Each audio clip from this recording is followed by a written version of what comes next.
ఇప్పుడు heart attack risk చెప్పాలంటే మనకి చాలా టెస్టులు ఉన్నాయండి. ఈసీజీ ఉంది, ట్రెడ్మిల్ టెస్ట్ ఉంది, 2డీకో ఉంది, సిటీ యాంజియోగ్రామ్ ఉంది, న్యూక్లియర్ స్కాన్స్ ఉన్నాయి, క్యాట్ ల్యాబ్ యాంజియోగ్రామ్ ఉంది అన్నీ చెప్తాయన్నమాట.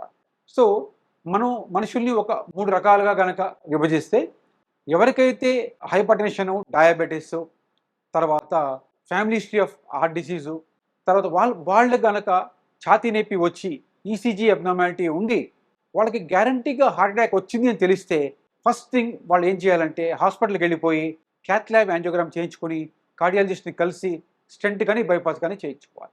రెండో రకం ఏమిటంటే వారికి డయాబెటిస్, హైపర్‌టెన్షన్ ఉంటుంది. కానీ ఛాతీ నొప్పి ఏటిపికల్‌గా ఉంటుంది. అంటే చెస్ట్ పెయిన్ హార్ట్ అటాక్ కాదు. వేరే విధంగా అయ్యుండొచ్చు. కానీ మనం రూల్ ఔట్ చేయలేం. అది చెస్ట్ పెయిన్ హార్ట్ వల్ల వేరే దాని వల్ల చెప్పలేం. సో, వాళ్ళకి లో రిస్క్ అంటాం. లో టు ఇంటర్మీడియేట్ రిస్క్ అంటాం అనమాట. వాళ్ళకి సీటీ స్కాన్ చేస్తే చాలా ఉపయోగం ఉంటుంది. సీటీ స్కాన్ ద్వారా ఇది హార్ట్ సంబంధించిన పెయినా, లేకుంటే వేరే సంబంధించిన పెయినా, బోన్స్ గానీ, మజిల్స్ గానీ, లంగ్స్ గానీ, దానికి సంబంధించిన పెయినా తెలుస్తుందనమాట. సో, సీటీ స్కాన్ దానికి ఉపయోగపడుతుంది.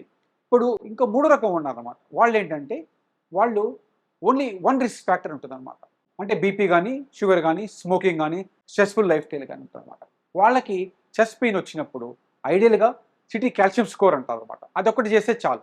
ఎందుకంటే కాల్షియం స్కోర్ గనక 0 ఉంటే వాళ్ళకి ఆల్మోస్ట్ 99.9% హార్ట్ ప్రాబ్లమ్ లేనట్టు లెక్క. సో, ఈ విధంగా మనం పరిగణించుకోవచ్చు.